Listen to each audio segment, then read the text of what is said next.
Hey, I'm Rob. I'm ready to start, and to be completely honest, I am kicking my camera down the street right now. So hold your attention, because it's been a while since I put out a video. It's been a crazy year, so let's get into it. I'm going to start off this video with some tops. I got two shirts from Indigofera. First off, this Alamo shirt in this really cool kind of brick red color. This is a really heavyweight cotton, almost feels like a moleskin, but soft, and this has easily become one of my most worn shirts. The second Indigofera shirt I got is called the Dollard in this really cool, kind of subtle plaid design. I'm not really big on Western style shirts or snaps in general, but this one just was ideal shirt for me. The pattern is awesome. The pearl snaps are really cool with the gold around them. It kind of is the perfect thing that is just a little bit outside of my comfort zone, but still something that I wear all the time. I also got this shirt from 316. It's called a lilac plaid, super soft, also become one of my most worn shirts. I picked up all three of these from Franklin & Poe, but more on that later. I also went to the vintage store Stickball in Philadelphia and picked up this vintage French chore coat. I think it's from the 80s or 90s. It's really easy to work into any outfit, and I kind of can just throw this on over a plain t-shirt, and it's simple enough, but it's still cool. One kind of out of the box favorite from this year is this vwoollo red knit hoodie. It's like a really thick, heavyweight knit sweater, but it's got a hood, it's got a kangaroo pocket, and this was the limited edition one from Valentine's Day. Honestly, it's kind of hard to wear. It's comfortable, but it's just kind of hard to pull off. I also got this Inept Aliens hoodie that I'm wearing now with this embroidered design. He's become one of my favorite collaborators and kind of creative friends. He did some of the art for Many Faces, and I just picked up his zine as well and got some original art by him, but I'll talk more about that later as well. The last hoodie I'll talk about today is this one from Franklin & Poe with the brand on it. Also got this cool corduroy cap. It's from Sandlot Goods, which is made in the US, and then chain stitched by our guy Luke at the shop. That's a big update. Started working at Franklin & Poe back in August. Been a little bit since I was selling jeans at City Workshop, but I'm really glad to be back into sling and selvage. It's a really good environment. It's really cool stuff. Great selection. Great team. Also been trying to do some editing stuff, which is cool. Kind of getting to shine on the content side of things. And yeah, I've been working right here at Franklin & Poe. That's the spot. Now, working at the shop, I've picked up some denim over the past couple months. First and foremost, I got this pair of sugarcane Okinawas. This has kind of become like a new legendary pair in the space. It's made of 50% cotton, 50% sugarcane fibers. It's got an Okinawa python leather patch. It's their 1947 cut, which is a recreation of a vintage 501 from that year. And yeah, this has easily become one of my most worn pairs of jeans ever. And haven't given them a wash yet, but that's coming soon, and I'm really excited to see how these age. Another pair of jeans that I recently picked up is this brand new fit from Freenote Cloth. It's called the Modesto, and this is in their 16-ounce denim, which was the first run of the fit. This is the widest cut that we have at the shop. It's kind of more than just like a straight cut. It is very big in the thigh, down the leg, massive leg opening, meant to be worn high-waisted.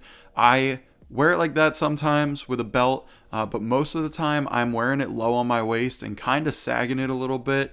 Think it looks really good with some chunky sneakers. But that's just my personal style and how I wear it. It also looks really good with boots, and it's just kind of like a billowy cut, but it's still kind of that classic Americana look. I also picked up these Flathead 3004s.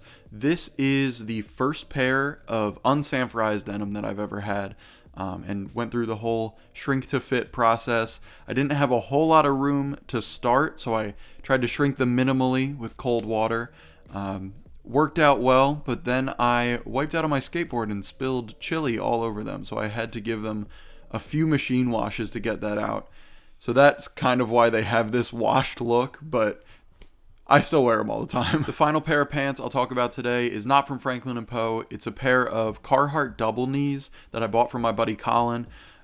These are pretty cool. I'm not exactly sure what this Carhartt line is, but it's a little bit elevated from their standard workwear double knees. It's got a nice leather patch on the butt pocket, and the rivets are a little bit different. They got kind of this dome look to them. Really getting into like the full straight cut, baggy cut. It's honestly the Ironheart 634s that started it for me. I was wearing all tapers and then started wearing straight cuts with that, and now it's kind of gotten wider, but I still have kind of a little bit of every fit in the closet, just for, I think every fit of pants, whether it's super slim to super wide, has its place. You just got to put the right fit together for it. I also went a little bit sneaker crazy this year, picked up quite a few things. Most topical, picked up the new Black Cement 3s. Look, I can't stop wearing these. I've been wearing them like 3-4 days a week minimum. They kind of go with everything. It's exactly what I wanted. It's a shoe that I'm not afraid to beat up. I've been wearing them with my jeans. So the back tabs have actually been dyed blue a little bit. So they're kind of my black and blue cements. Haha. But yeah, I've heard a lot of mixed reviews of these. I'm happy with them. The color of the elephant print is like good. The actual like texture is a little bit weird. Haven't really heard anybody talk about that, but in general, they're pretty comfortable. The leather seems pretty nice, and I can't stop wearing them. So these are one of my favorite pairs of all time, but my favorite pair of all time I also got. If you've watched like every video, you might know what this is. It is the Metallic 5. It's my grail. It's my number one sneaker. It's what I think is the best looking sneaker of all time. I've said it before. I'll say it again. I was going to hold out and wait for the 2025 release, but when I saw pictures, I kind of made this prediction like 2 years ago on this channel that they were going to mess them up, and I guess I was right, unfortunately. But it inspired me to go on eBay and find a like pretty pristine pair that I could afford in my size of the 2016 release. And this is a pair that I'm also wearing all the time, but a little more selectively than the Black Cements. The Black Cements, I'm cool with getting dirty. These, I'm keeping crispy forever. Something else I've been doing is getting some old prints of Jordan ads. Got one for the 3s, and I actually got the catalog, the Nike Air catalog for 1990 with the Jordan 5, with the full page of the Metallic 5. And I also picked up a sort of like magazine poster of the 4s. The white cement 4s are kind of my other favorite OG Jordan. The 3s, 4s, 5s, favorite run of sneakers ever. And I think that once I have the 4s from next year's release, that's going to fit right in the middle of these to kind of complete the package. I'm done with Jordans. I'm going to have my collection complete. That being said, I did buy another pair. My very first pair of Jordans was the 10 in the stealth color. Wore these for about 10 years until there were like holes in them, but my grandmother bought them for me, so I decided to immortalize them, dissect them in this frame, and this will adorn the wall somewhere once I get it going. This is an art style that is inspired by Dead Stock Anatomies. He's the only guy that I've seen do it, but I wanted to do it myself for this like old gross pair, and kind of put a little dedication to my grandmother as well. I'm actually wearing his t-shirt right now. He dissected a 1985 Jordan 1. I love that the Nike branding on this tee is blurred out to avoid that copyright. But since I dissected my 10s, I did have to replace them. I didn't have to, but I really wanted to replace them. I love the 10s, super comfortable. So I got the Chicago 10s, which is another huge favorite of mine, kind of like athletic looking, but it's kind of a really underrated Jordan and one of my favorites. So I picked up another pair, and then I get the white cements. I'm done. That's it. Kind kind of a non-hype sneaker that I picked up that I've been looking at for years is these shoes Like Pottery, the high tops. These are like baked in a kiln to get the rubber to mold to the canvas. And I've been beating the heck out of these. Got these at Franklin & Poe, and they're just kind of an easy wear, very casual, good to go with just kind of jeans and a white t-shirt. Should mention I picked up a couple basketball shoes as well. I got the Wade All City 12s and the AE 1s. Man, looking at all these in front of me is kind of crazy. I gotta chill out in 2025. Haven't played basketball in a little bit, but definitely something I'm trying to get back into in the new year. Only put out a couple things this year. I kind of overloaded myself the past couple years with my creative output, just being way too scheduled. So I kind of took a back seat this year and just let the inspiration do the thing. Did the denim jacket video, which is one of my favorite that I've made of all time. Put out some really cool merch. And yeah, I guess other updates on the personal front. Me and Morgan got a house and got engaged, so that's huge. Also got some music in the works. Me and Jay Lang are working on kind of a big conceptual album project together. But prior to that, me, my buddies Tyler Murphy, John Rears, and Aiden Kennedy, we recorded this project called Company Time that we're putting out as the name Company Time. It's really good. It's all recorded live in like nothing's tracked. We just did it in a big studio room, and it took a lot of takes, but everything you hear is recorded live, and it's some of my favorite music I've ever made. And official release date now is January 31st, so stay tuned for that. That's going to be huge. While I've got you here with the fisheye and the skateboard, this is a new board. This is a Carver. Not exactly sure which one it is, but it's one of them with the trucks that you can pump on, but it's low enough that you can still push on it. It took a lot for me to give up the Santa Cruz Cruiser, but it was time. It had a big crack in it, and it was only a matter of time before it fell apart under my feet. I also want to mention some music and media stuff briefly. Got a pretty cool guitar pedal, the JHS Nauticlon Centaur clone. This has come in handy. Love the tone on this thing. I'll test it out on the channel at some point. And picked up some vinyl as well. I got the Third Eye Blind self-titled, finally, top 3 album of all time for me. Nothing But Thieves, Broken Machine. Talked about that on this channel. One of my probably top 10. My friends Charles and John picked it up for my birthday, so big thanks to them. And Noah J. Lang got me an MF Doom vinyl, the Food. So I haven't listened to that yet, but that's definitely next on the list. Morgan and I set up in our front room this like really cool vinyl setup with her really good speaker system. So it's just been awesome actually listening to vinyl that sounds good.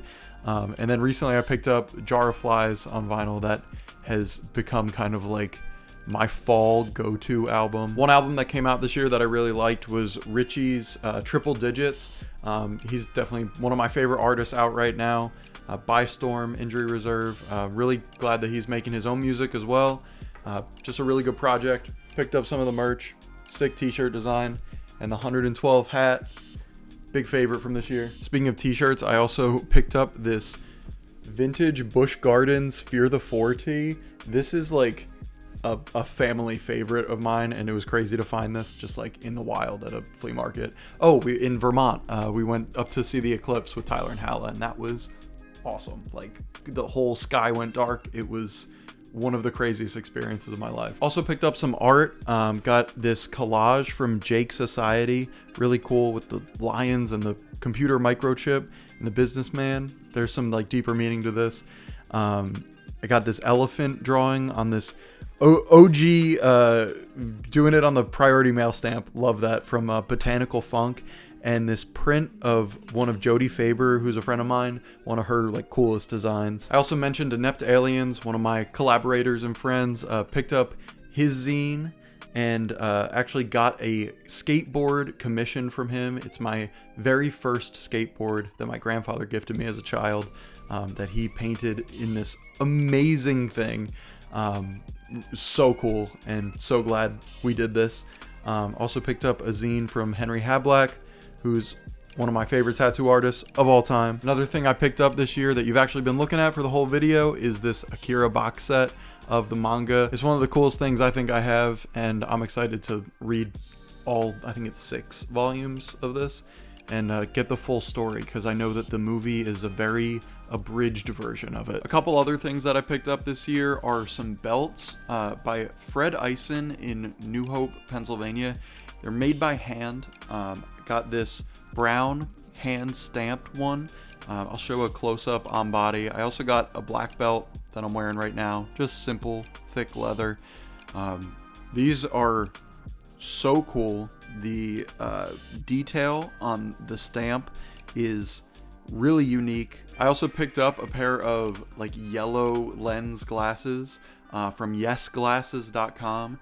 These are a little bit on the pushing it outlandish side of my wardrobe, but I've been wearing them a lot. Wore them a lot in the summer. Haven't really worn them in the fall, winter yet. Last thing I'll talk about picking up is this Phillies hat. I wanted a black Phillies cap with the like normal current P fitted cap. I cut all my hair off so I could finally fit in my fitted caps. But yeah, I'm planning to do a little bit of custom stuff on this. But yeah, that's it for the 2024 pickups. So thank you for tuning in. Thank you for sticking with me. I know that this year there hasn't been a lot of ready to start videos or anything really. Just one video and some merch, but I am really excited again about making stuff. All of the, like this video, I put a lot of thought into it instead of it just being one of the videos in a lineup, and I hope it turns out good. I think it will, but I think that's made a really big difference, is instead of like scheduling every month what I'm gonna do, this has really been like everything that I'm making, it's because I'm really, really excited to make it, and I think that's going to be the same going into 2025 and beyond. Got some really cool music coming, company time. Stay tuned for that. That's some of my favorite music that I've ever made, with some great guys. And yeah, that's going to be a wrap on the, I guess this is like winter favorites volume 4, but it's like the whole year favorites. So regardless, thank you for tuning in. Appreciate your support. Stay tuned. And here's a little preview of a company time song. Peace.